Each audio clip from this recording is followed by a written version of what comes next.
Hey guys! So, I suppose you wonder what we are looking at here. This is like my Easter display setup. It's my new cactus light, which looks white through the camera, but it's actually green and red. The flower on it is red. And my new Easter cards that I have. They're so cute. But in any case, this video that I'm making sort of has to do with Easter. I don't normally make these kinds of videos, but I had to make this video to advertise another video that I just saw. And the video that I just saw will be down in the description section. I'm making it away from my computer because I could not do justice to it the way that this video maker did, number one. And number two, I just don't have a lot of access to my computer right now. So we're going to look at this cute little dog and my cactus light and the outhouse Easter card that says, gee, I'm pretty sure Mom said to hunt for eggs in the Schmidt house. Anyway. Wonder what kind of Easter eggs those would be. They'd be all brown. No, just kidding. Okay.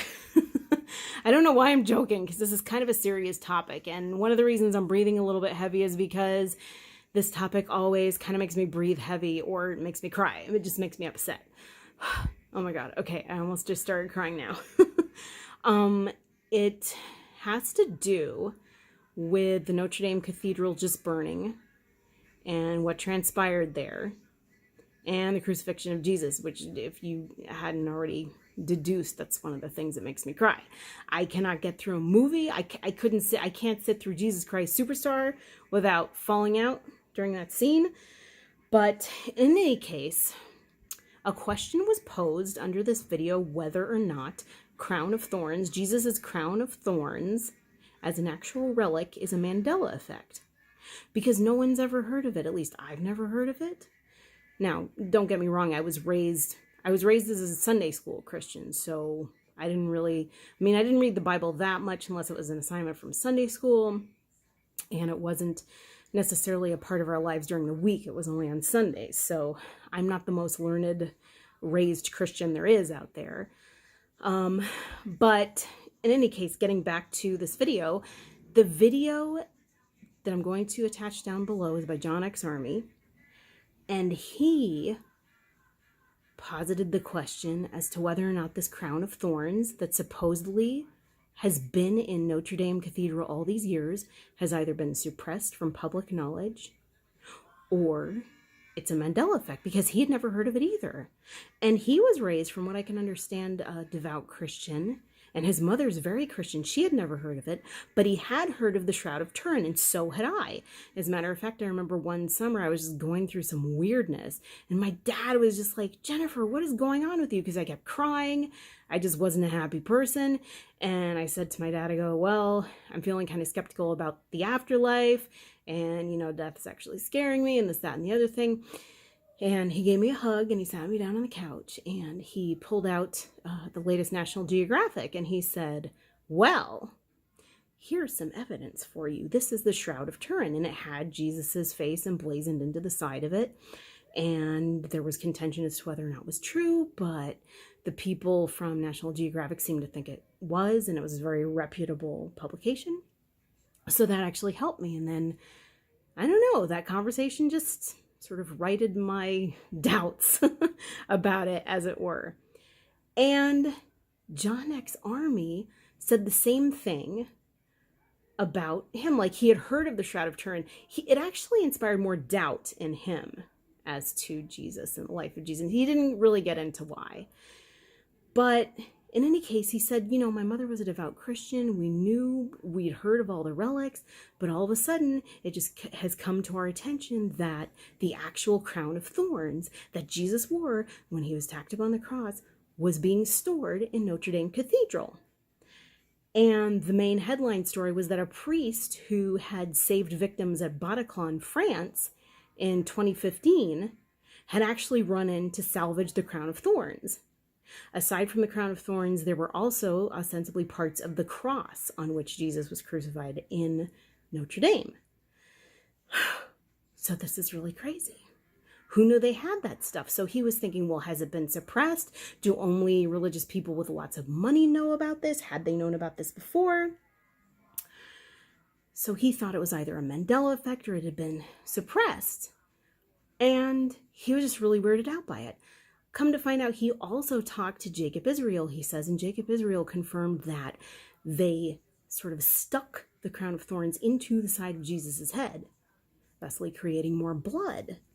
And this, of course, was posited by John X. Army, like, oh, well, would it have any of Jesus's DNA on it? Which is a very good question.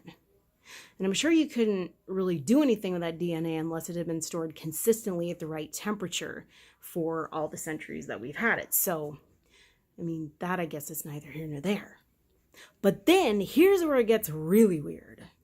Aside from the Bataclan, aside from that coincidence, aside from the crown of thorns and parts of the cross that actually exist, that we're just being told now, he pulled out a copy. Well, I'm talking about it like he's on video. I'm still so weirded out by this. I'm having trouble talking. He essentially showed a clip of I Pet Goat 2, and that's another reason I'm breathing hard, because I Pet Goat 2 really weirds me out, and it's hard for me to watch it, but I made myself watch it again because I wanted to substantiate exactly what he was saying. So he shows a scene from I Pet Goat 2, wherein Jesus comes out in the canoe and he's standing, and Jesus, of all the icons, looks so innocent, but he also looks kind of out of it. Like, he's wearing the crown of thorns, he looks kind of out of it, and he's a little wobbly, and he's coming out in the canoe, and he's standing in it, and behind him is a structure, and I'm gonna leave the link for that video down in the description section as well. I Pet Goat 2. Starting around 6 minutes in, a structure behind him falls, and there's a spire that falls. And once the spire falls, Jesus's crown of thorns goes away, and Jesus actually starts to look very lucid, as though the removal or the disappearance of the crown of thorns has reawoken him. And that's kind of where, and John X. Army didn't get into that, but that's kind of where he talks about, well, you know, is there a clone of Jesus, and could we clone Jesus?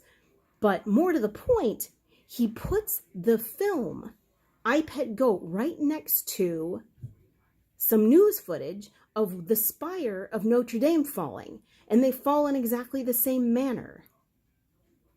And it's just really eerie, and it's as though I Pet Goat predicted it, just like they sort of re-examined the burning of the Twin Towers at the beginning of I Pet Goat 2. So it's just really crazy, really eerie, and again, once the spire fell, the crown of thorns disappeared. Now, it's John X. Army's sort of theory that they meant for the crown of thorns to burn, but it didn't. Somehow it didn't. And it was saved. So that video was partially predictive, but something was foiled in their plans, or it's a Mandela effect, or we're in an alternate universe where I Pet Goat didn't predict everything perfectly. Anyway, I'm still having trouble breathing. I don't know. It's just like a totally emotional thing for me. I'm just examining all of it. And it's funny because I don't normally watch a lot of John X. Army's videos. I don't agree with him on a lot of stuff.